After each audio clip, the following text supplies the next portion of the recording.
waaw dinañ ci ñëw te bëgg naa tamit ñu laal ce qui se passe au Burkina lii waaw bu yeewee dinañu gis tey Khalifa Sall bu annoncé woon na candidature am bi fa France 24 demee parce que France aussi dafa soxla candidat waat parce que Macky dafa ibbeeku léegi ci arabe yi ak naar yeeg yooyu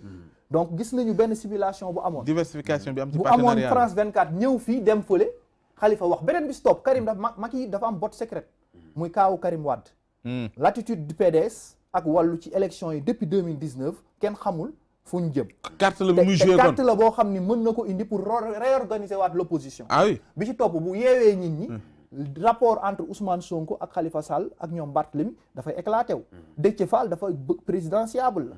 te mu ngi ci biir yeewi yii yëpp demul woon donc bu ñu leen libéré moo tax li ñuy wax naan ay yeewi mais xam nga mën nga présidentiable ba pare non mais quel que soit alpha dañuy dem xam nga luy wax non effectivement li ngay wax ni dëgg la on aura des élections il faut que ñu gëmloo nit ñi ci sénégalais yi ni il faut que Macky yeewi ñu ne moom bokkatul maanaam yeewi ñu mooy mu ne bokkatuma donc Macky Sall triomphe am xam nga Wade ñëw na Senghor am na fi hymne am na lépp Wade ñëw na moom def ay bâtiment def lépp mais Macky Sall li ko fii bàyyeel moom histoire mooy moo organiser ay élections yu mu bokkul léegi permettre aux Sénégalais pour la première fois de l'histoire choix yooyu nag fi ñu jëm nii ci choix yi boobaa Ousmane day xam ne ñëpp à sens égal la ñu am kenn ku nekk sa potentiel bi nga liggéey nga yor boobaa débat mooy ñëw boobaa nag waaw léegi ci camp ñan la ñuy jox camp président Macky Sall ñan ngeen jàpp ni mën nañoo apporter cette rupture ba ñu waaw non ci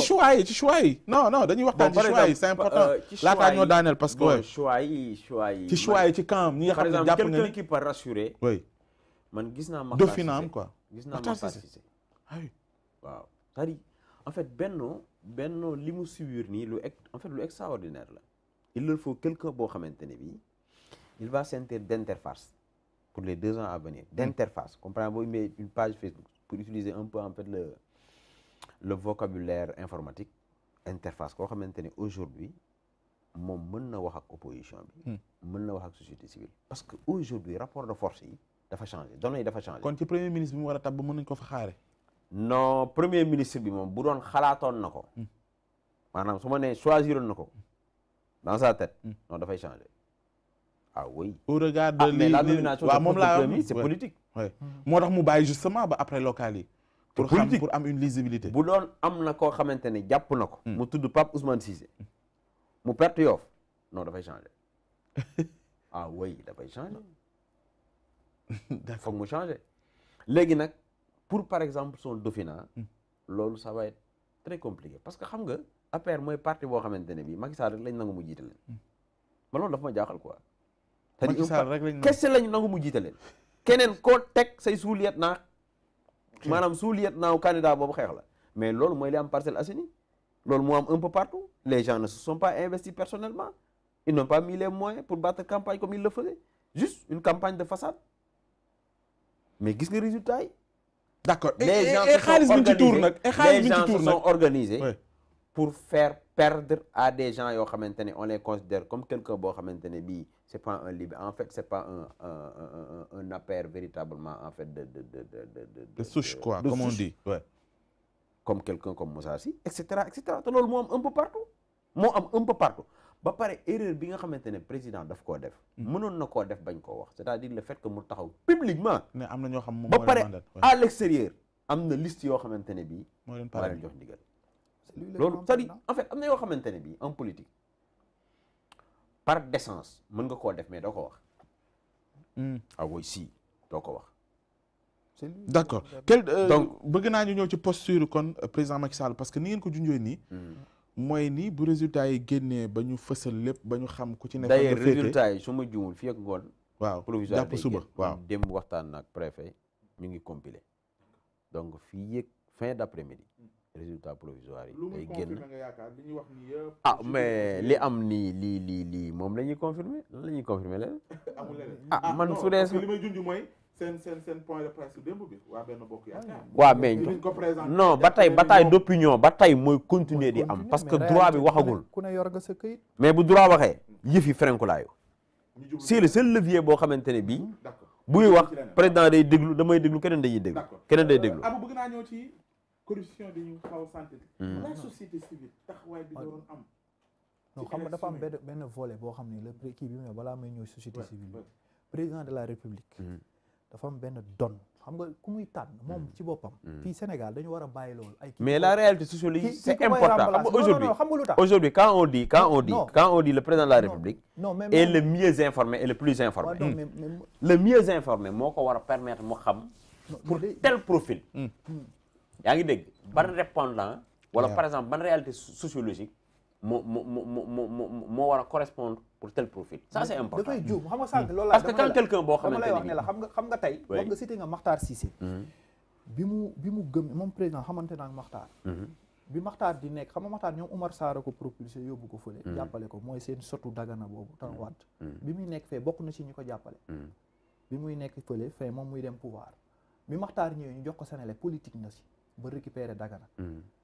bi Omar jëlaatee ministère jëlaat na Dagana parce que gis nga réalité Dagana kon bu ñuy calculer ki am moyen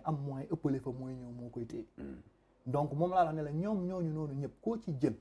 bi mu ñëwee il a utilisé les sphères étatiques ak les services publics dooleel ay nitam dooleel ay médias am dooleel ay presse am ba nga xam ne ni dafay imposer ñi ñuy def politique donc loolu mooy ñun ni ñuy fonctionner ba ci opposition tamit noonu lay fonctionner donc pour man dama ne le président Macky Sall moom bi muy ñëw li ma daan wax naan natt la teggi mooy bi ñuy dem entre deuxième tour yi natt la teggi après ku aye dina la delloo sa natt wala nga joteeg moom donc moo amaat biir këram man dafa am yaqin bu ma am mooy am na ñu fa nekk ñoo xam ne ni moo tax ma ne la bugguma cité mooy mais Amadou Hott mi dama gis Bara Gaye mu ne buñ ko sanctionné ndax li mu perte yëmbal dama dégg Bara Gaye mu wax discours bu mel noonu ne parce que boroom xam-xam la te Sénégal amal na Sénégal njëriñ ça c'est un discours républicain donc li Bara Gaye wax dafa am solo te man dama doon bokk si ñi doon ñaanal Bara Gaye mu bañ a perte parce que dama ne la tey bilan am na Guédiawaye mais kano yi Ahmed nekkoon pendant 5 ans permettre na ko mu nekk maire Guédiawaye parce que dafa songu adversaire am pendant 5 ans di diaboliser adversaire am pendant 5 ans Ndoye Bane aussi a utilisé turbinam jàkkaarloog waa Pire foofu te ñooñu amuñu woon pendant 5 ans donc ñaari candidat yi ñu koy analyser bokkul ak man ni ma ko gisee mooy ñooñu du Ousmane parce que tey ki gagné Laas directeur Laas gagné na Missirah effectivement mais kenn xamu ko woon tey Bassirou Fofana candidat la woon Vélingara mais bariwul bruit mais ñoom Ahmed dañoo nekkoon seen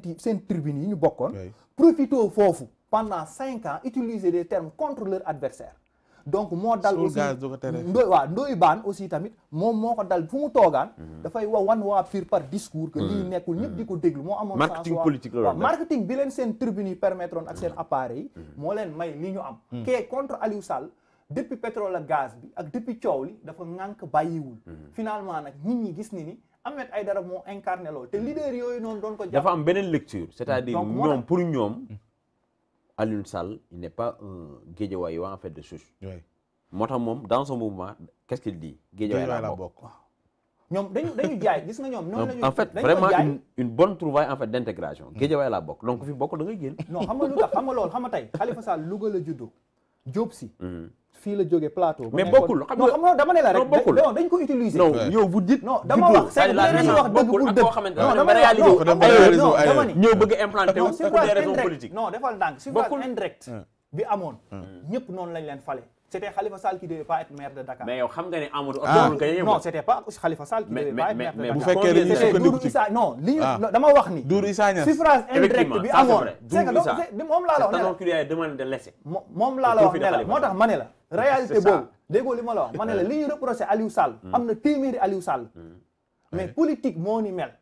boo jekkoo mais est-ce que xam nga ne du Aliou Sall boo jekkoo ñu la bëggoon essayer Parcelles Assainies la bëggoon essayer non mais boobu Moussa Sy mu ngi yor yëf yi ñu ne ko mais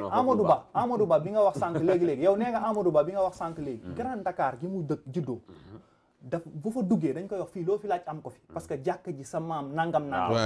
Parcelles Assainies mais loolu c'est une partie des régions non mais permettre-moi soo Jamil permettre damay permettre ma wax dangay laal yoo xam ne dama xam nga Parcelles Assainies Pikine Guédiawaye mooy comme bureau témoin c'est des départements témoins c'est des localités témoins boo xam ne ni kenn mënu la wax fii nga dëkk sa papa ko moom yaa ko sanc wala leneen ak leneen donc dama ne levier la bu ñu utiliser woon moom parce que suffrage indirect bi boobu Gakou mu ngi nekkoon en parfaite kii ak pouvoir bi mu permettre ko à ce que mu dem jëli ji lu gën a kawee li mu jàpp ni moom mooy posture am mu permettre que ci Aliou ñëw boobu ci suffrage direct lañ ko indirect lañ ko waxtaanee mooy comme ni ñu daan tëjoo tànn maire yi loolu moo indi Aliou Sall bi mu yegsee ñu xam ni lii buñ ko utiliser comme terme ba pare boo yi mujjee ñëw boo leen joxee consommation yooyu Ousmane Sonko Ziguinchor am na ñu ko fa gënoon présent am na ñoo xam ne ñu ngi fa woon nangam donc mais tey dem nañu ba benn instant gis nañu ni candidat Ziguinchor élite yi ñu amoon Robert Sagna Baobab yi ñi ñu amoon yëpp wàcc nañu jeunesse bi doog a génn gis Ousmane Sonko incarner quelqu'un aussi qui peut refléter la réalité Ziguinchor gis nañu Abdourahmane Diouf à Rufisque bi mu ñëwee dafa taxaw réclamer wu Rufisque donc noonu la nit ñi di demee ci ay département donc léegi nag bi ñu defee suffrage direct Ahmed Aïdara moo nekkoon ci ki nga xam ne dafa ngemb songu adversaire am li tax waa Yewwi jiital ko jiitaluñ ko parce que